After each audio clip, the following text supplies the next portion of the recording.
ከአዲስ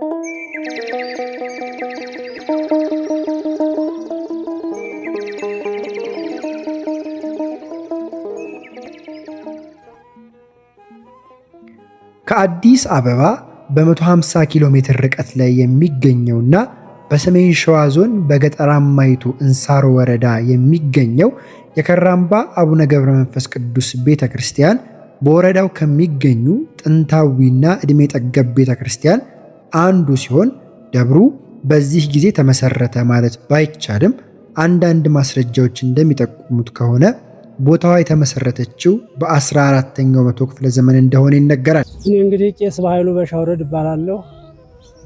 በከራምባ አቡነ ገብረ መንፈስ ቅዱስ በእንሳሮ ወረዳ ላይ 12 ዓመት በዚያ ቤተክርስቲያን ላይ አገልግያለሁ። ስሜ ዲያቆን ወንድሞላኝ ፈለቀ እባላለሁ። ያው ራሴን ለማስተዋወቅ ያክል የመጣሁት ከእንሳሮ ወረዳ አቡነ ገብረ መንፈስ ቅዱስ ቤተክርስቲያን ህንጻ አሰሪ ኮሚቴ ሰብሳቢ ነኝ። ታዲያ ይህቺ ከ600 ዓመታት በላይ ያስቆጠረችው ቤተክርስቲያን በርካታ ሊቃውንትን ማፍራት የቻለች ለበርካታ ዘመናት ለአካባቢው ማህበረሰብ መንፈሳዊ አገልግሎትን ስትሰጥ የቆየች ታላቅ መንፈሳዊ ሀገር ቅርስ ናት። እኔ የምኖረው በዚሁ በአዲስ አበባ ከተማ ውስጥ ነው።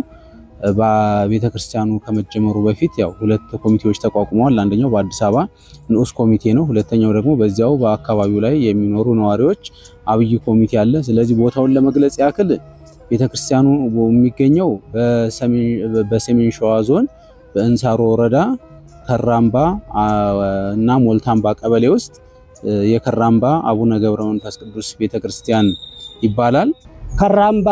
ከራምባ አቡነ ገብረ መንፈስ ቅዱስ ይባላል። ከራምባ ምንድነው? ተወረደው አሁን ብዙዎች አሉ። በዛ አድባራቶቹ ላይ የሚጠራው እሱ በወረዳው የሚያውቀው ከራምባ አቦ ነው። በአምሳዋ ፍሬ ህዝብ ማለት ነው።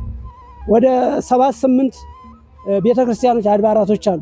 በዚህ ውስጥ አሁን ለእያንዳንዱ አድባራቶች 500 ህዝብ 200 ህዝብ ያልሆነ ቤተክርስቲያን የለም። የኛ ግን በ50 ፍሬዋ ህዝብ በወረዳ እንኳን የሚጠራው እሷ ናት የምትጠራው። ቤተክርስቲያኑ የተመሰረተው ከአባቶቻችን በታሪክ እንደሰማኑ እንደዚሁም ደግሞ መረጃዎችን አገላብጠን ወረዳው ላይ ባገኘናቸው መረጃ መሰረት በ19ኛው መቶ ክፍለ ዘመን በአጼ ዘርዓ ያዕቆብ ዘመነ መንግስት እንደተመሰረተ ነው የሚነገረው።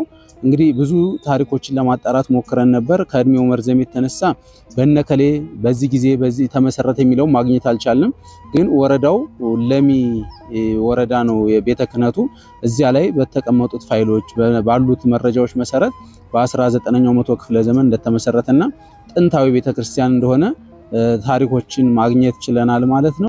እንግዲህ ከአዲስ አበባ 135 ኪሎ ሜትር ነው ተከተማ። ከዚያ ደግሞ እንግዲህ 18 ኪሎ ሜትር ምናምን ይሆናል ብዬ ነው የማስበው።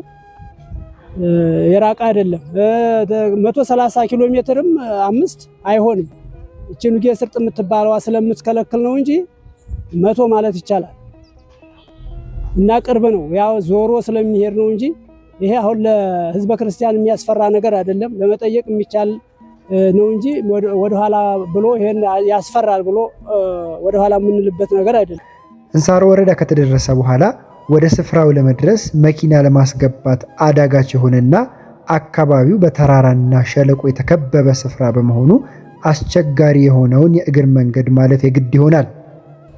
ቦታዋ በጣም ተድሮ ጀምሮ ብዙዎች አባቶች ቅርሶች ያሉበት መምህራን ሊቃውንቶች ከዛው የተወለዱ በጣም መልካም የሆኑ አባቶች ነበሩ። እኔ እንኳን የደረስኩባቸው። ዛሬ ግን መምህር እንኳን የለበትም።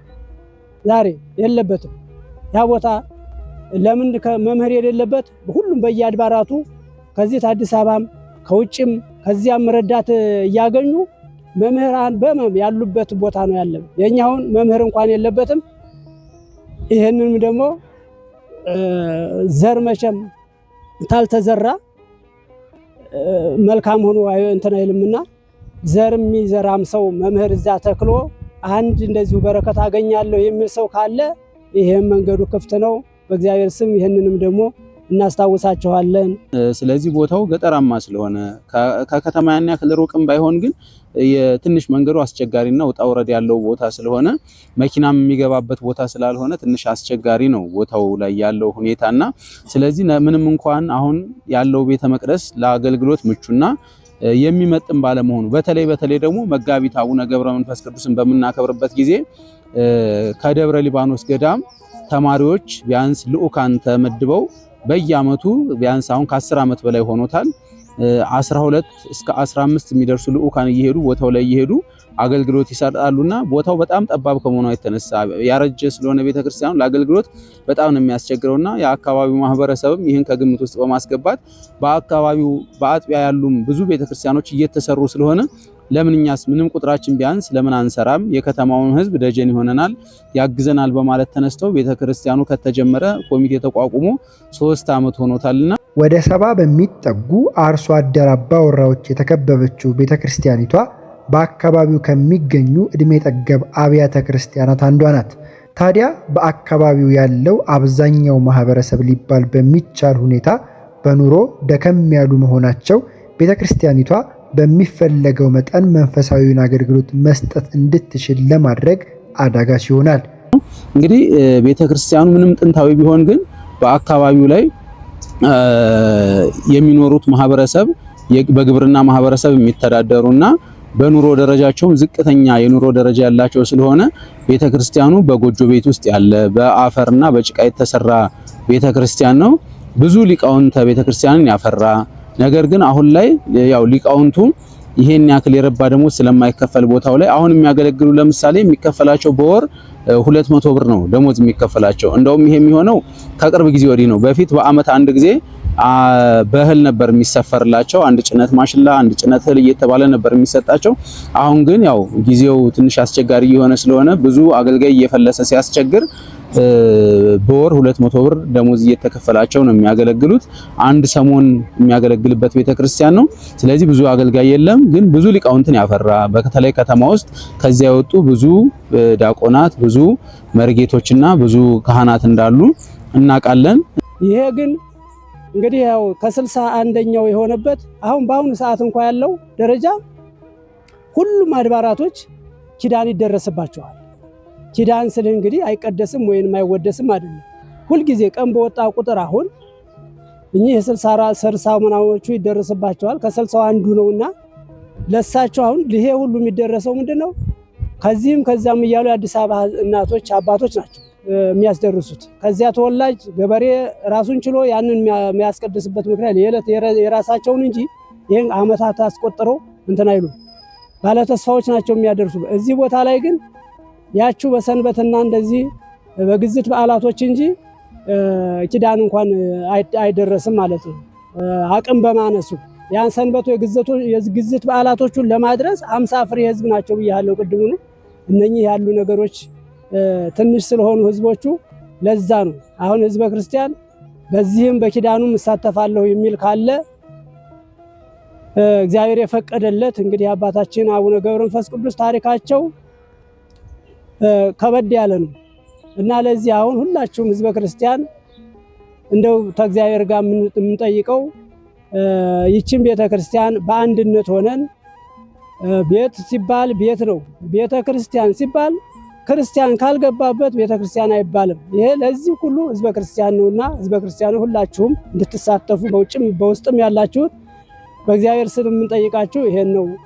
በዚህች ዕድሜ ጠገብ ቤተክርስቲያን በርካታ ገቢረ ተአምራት የተፈጸሙ ሲሆን ከነዚህም ውስጥ በደብሩ የሚገኘው የቅዱስ ገብርኤል ታቦት በጠፋ በ16 ዓመቱ ዞሮ ወደ ደብሩ መመለሱን ጨምሮ በደብሩ ታሪካዊ የሆነውንና በአማረ እንጨት የተለበጠውን የአባታችን የአቡነ ገብረ መንፈስ ቅዱስን ስዕለ አድኅኖ በሌቦች ተሰርቆ በመኪና ለማሸሽ ሲሞከር መኪናው በጉዞ ላይ ሳለ ፖሊስ ጣቢያ ጋር ሲደርስ ቆሞ አልንቀሳቀስም በማለቱ ጉዳዩ ሲጣራ ሊደረስበት ችሏል።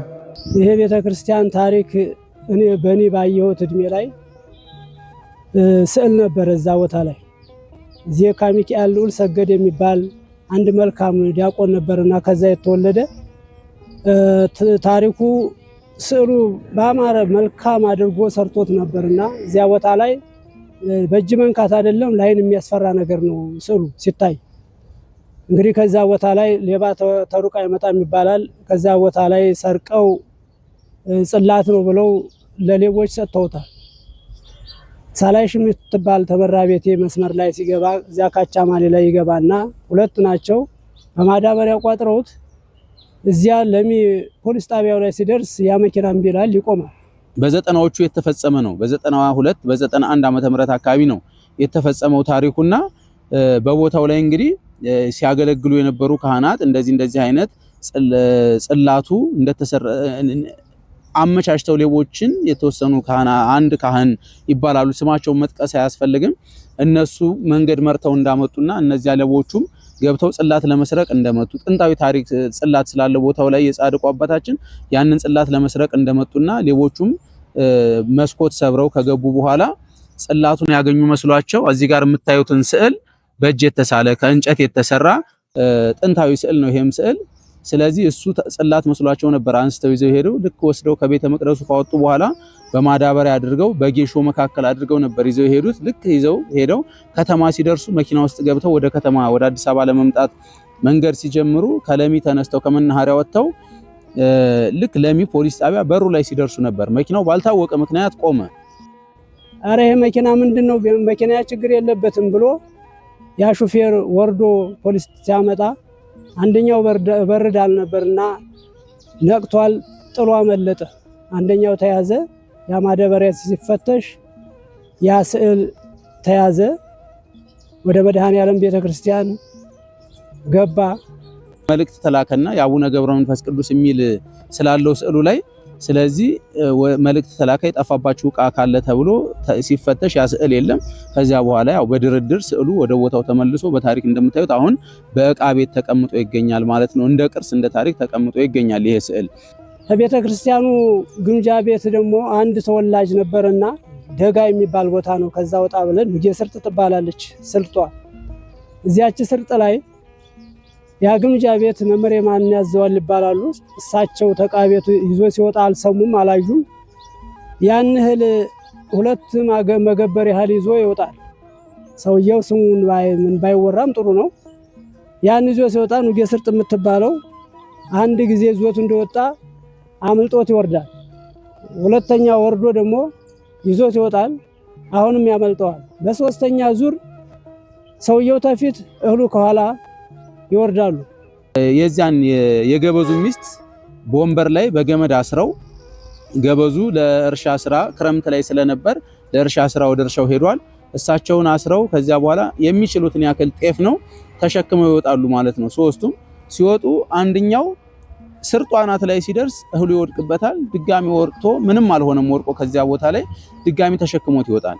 ለሁለተኛ ጊዜ አሁንም አናቱ ላይ ሲደርስ ድጋሚ ይወድቅበታል ማለት ነው። አሁንም ወርዶ ተሸክሞ ምንም አልሆነም፣ አልፈሰሰም፣ ተሸክሞ ድጋሚ ወጣ ማለት ነው። ለሶስተኛ ጊዜ ልክ ተሸክሞ ሲወጣ አናቱ ላይ ሲደርስ ከእህሉ ጋር አብሮ ሰውየው ገደል ገባ። እህሉ ልክ በዚያን ሰዓት ላይ መጨረሻ በሶስተኛው እታች ሲወርድ የተወሰነ ስልቻ ወይም ደግሞ አቁማዳው ፈነዳና የተወሰነ ፈሰሰ ማለት ነው። ሰውየው እዚያው ሞተ።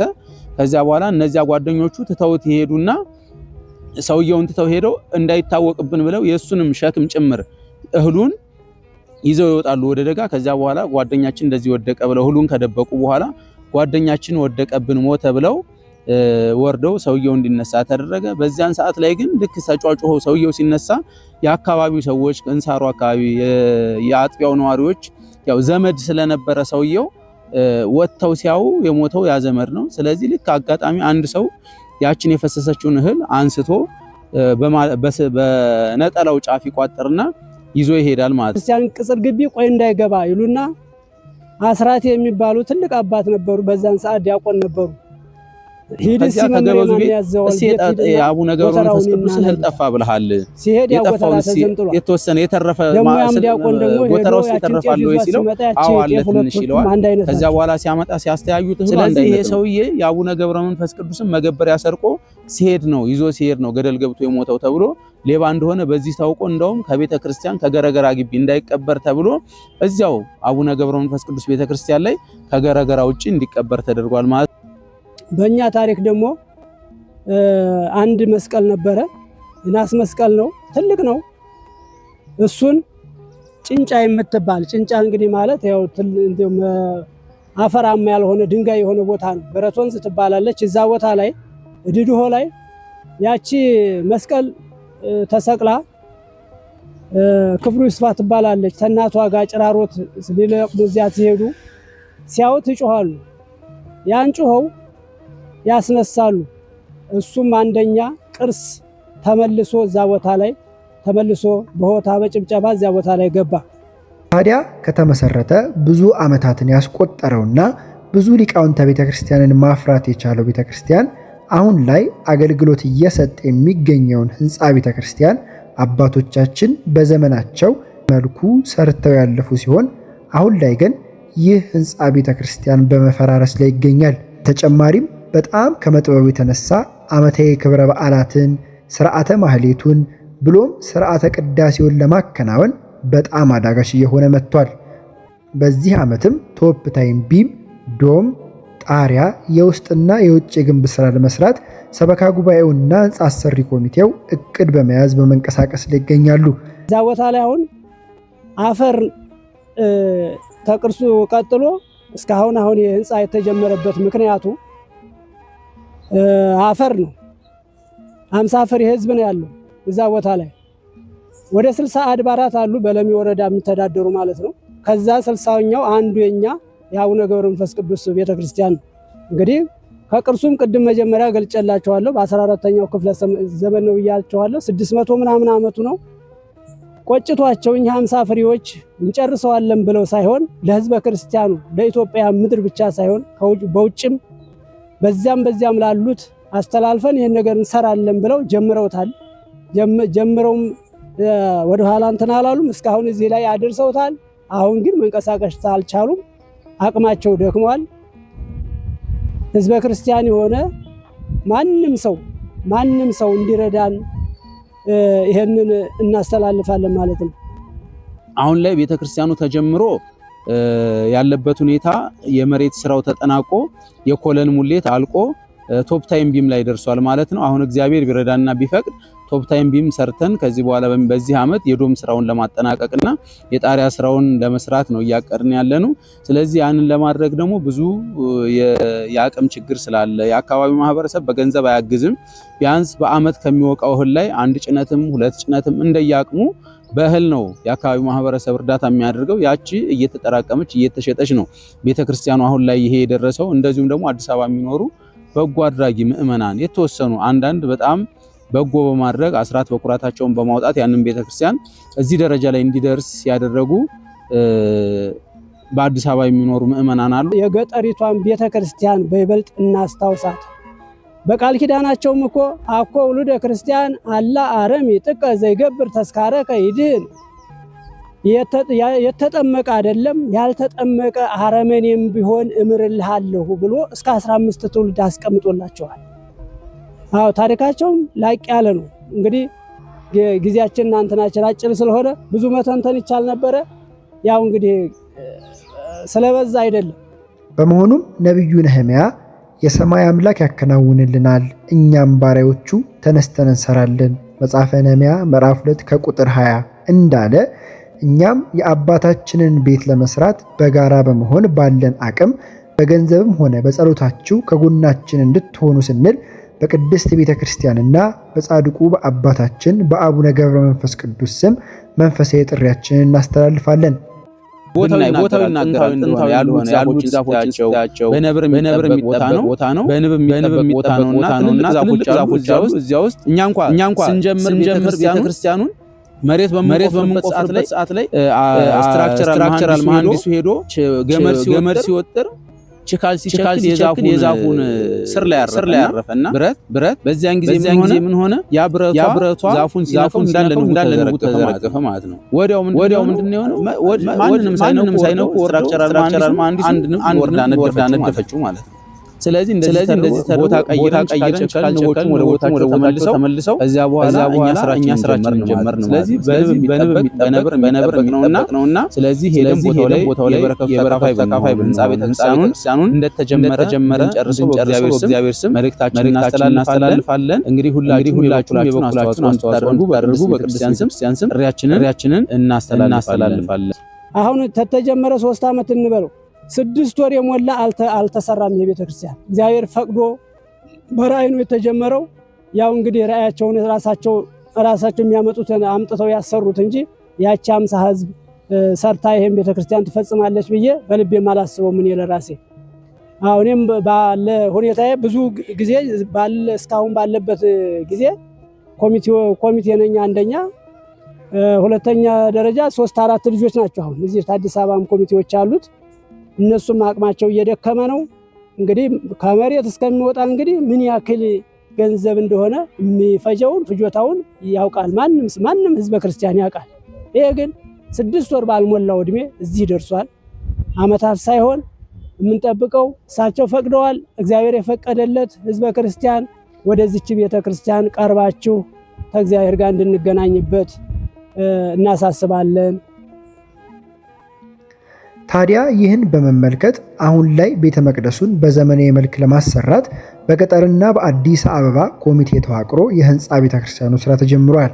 ስራውም ከመሬት በታች ቁፋሮ፣ የመሰረት ግንብ፣ የወለል ሙሌትና የኮለን ስራው የተጠናቀቀ ሲሆን ይህንንም ከዚህ ለማድረስ የአካባቢው ማህበረሰብ አስቸጋሪና ተራራማ ብሎም ለማለፍ ከባድ የሆኑ ሰርጦችን ጭምር በማለፍ በሸክምና የተለያዩ ዘዴዎችን በመጠቀም ለህንፃ ስራ አስፈላጊ የሆኑ ግብአቶችን በማድረስ ከዚህ አድርሰውታል። ዛሬ ቢያንስ ይሄንን ለማስቀጠል ያለበትን ደረጃ ቤተክርስቲያኑን ለማስፈጸም ይረዳን ዘንድ እግዚአብሔር ቢረዳን የፊታችን ታኅሳስ 12 የቅዱስ ሚካኤል ዕለት በቦሌ ሚካኤል በደብረ ምሕረት ቅዱስ ሚካኤል በቦሌ ሚካኤል ቤተክርስቲያን አንድ የገቢ ማሰባሰቢያ መርሃ ግብር አዘጋጅተናል።